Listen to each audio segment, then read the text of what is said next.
पारिवारिक कलहरु नहीं बड़ भाईर हत्या घटना रे सान भाई को आजीवन कारादंड शुणाई जिला दौरा जज।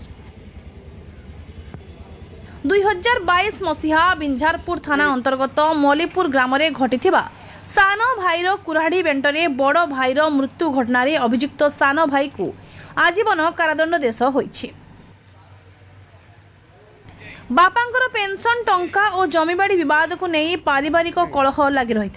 अभियुक्त सान भाई भवानी शंकर धल एक कुराड़ी बेंट जोगे बड़ भाई संग्राम केशरी धल को हत्या करिथिबा अभियोग होइतिला।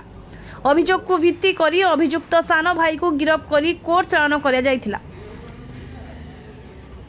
एही मामलार शुणाणी करिसंती जाजपुर जिला दौरा अदालत।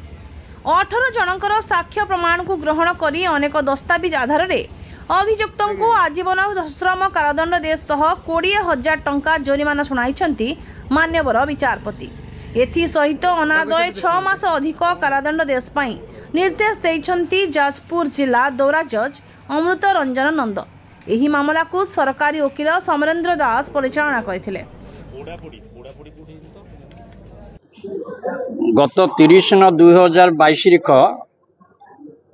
संग्राम केशरी धल को तांको भाई से शोइथिबा अवस्था रे राति 9:30 घटिका समय तांकर भाई भवानी शंकर दल तांको अतर्कित आक्रमण करथिले।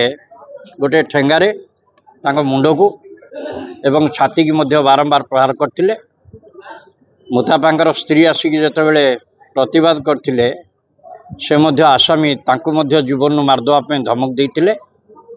एई घटनाटी घटितिला 30/22 मल्लीपुर ग्राम रे बिंझारपुर थाना अंतर्गत। तापरे मुताफा को जाजपुर डाक्तरखाना निया जाइतिला।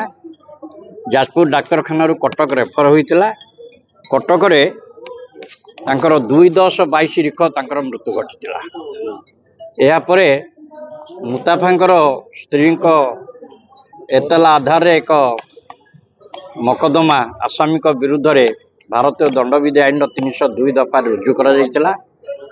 यार तदंत बिंझारपुर पुलिस करथिले एवं तदंत परे मान्यवर जिला जज श्रीयुक्त अमृत रंजन नंदक इजलास रे मकदमाटी विचाराधीन थिला एवं मकदमा रे 18 जन साक्षींकर बयान रेकर्ड करी एवं केतक कागज पत्र को विचार को नहीं मान्यवर जिला जज आसामी को 302 दफारे दोषी साब्यस्त करिसेंती एवं दंड स्वरूप तांको आजीवन कारादंड रे दंडित करिसेंती एवं 20,000 टंका जोरिमाना होईची। अनादाय 6 मास सश्रम कारादंड। तांकर पारिवारिक गंडगोल थिला। तांको बापांकर पेंशन पेपर तांको बापा जने कर्मचारी थिले सरकारी कर्मचारी से मरि जाइतिले। मरिया परे तांकर पेंशन कागज एवं जमीबाड़ी विवाद मध्य तांको भीतर थिला। एई हेतु से गत 29 तारीख दिन 30 तारीख दिन एभली नारक कांड घटैतिले।